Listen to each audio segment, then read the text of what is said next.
Hello friends, welcome back to Rose Tarot and Astrology. I am your host Mel Rose, and this is your two-card reading for Thursday, December 21, 2023. Today is winter solstice, y'all. Happy solstice, happy Yule. This is the day, the longest night of the year, so the day when the sun has the shortest day of the year. And we celebrate this time of year because we know with this solstice that tomorrow or the next day or maybe the day after that, the sun will again begin to climb in the sky a little bit earlier. It'll go up a little bit higher for us every day. So the sun's influence is returning to us. So even though here we are at the longest night of the year and we are just kicking off winter time here in the Northern Hemisphere, we do it with the reassurance that the nights will not continue to grow longer and colder, and the sun will not stay away from us forever. It will return, and we'll still have the warmth and growth and abundance that we have of springtime and summertime again in 2024. So if you want to know more about the astrology, please go ahead and check out my Astrology Today video right here on the channel next to this very video. In fact, if you like this video, subscribe to my channel and click for notifications. Then you'll know every time I post fresh daily astrology and tarot content like I do, friends. And as always, thank you so much for being here. So I didn't think up a fresh new spread for today. I'm just going to go with the flow and do what we normally do. Oh, we got the Ten of Swords. Well, the Ten of Swords is an ending, of course, of sorts. You know, this person looks almost positively as though they have been murdered. But notice that there's no blood flowing out. Okay, so remember that the swords are words. They are thoughts and plans and conversations. And, you know, those things can wound. When people talk about you behind your back, or when they, you know, sort of gang up on you, as it looks like the case is here, you know, that can lead to a pretty long, dark night of the soul. It can leave you feeling pretty exhausted and put out, and like you're really just, I think I'll just lay here and feel this for a while, right?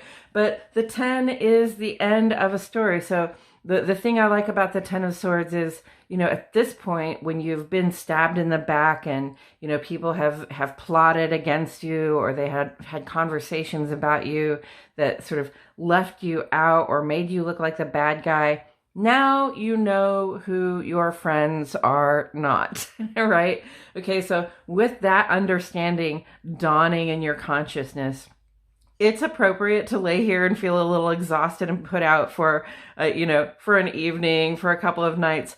But also it's important to remember that, you know, after an ending comes a beginning. And here we are, literally at the end of the solar year, literally at the beginning of the solar year. 9:30 tonight is the turning point of the solstice, and that's where we you know, in actual material, the Earth's relationship to the sun and moon, actually, when we actually make the turning point into the sun's waxing influence. So this is a long, dark night. The winter solstice is a long, dark night.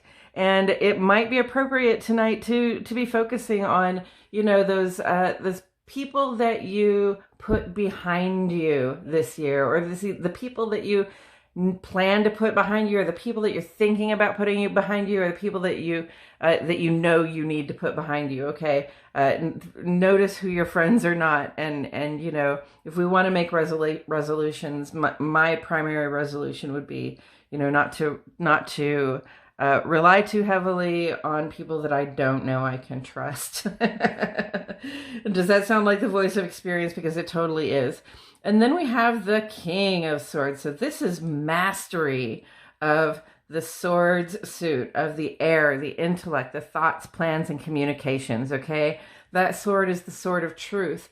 The King of Swords is a lot like a justice, a judge. He really wants to make fair decisions. And listen, the king is a leader. He's in rulership, and he's in rulership because he has that sense of fairness, and he has that mental, intellectual authority about him, where he's going to to give justice. He's going to tell the truth in a way that hopefully helps, that hopefully transforms your relationship to the truth and allows you to move forward in a more positive way, right?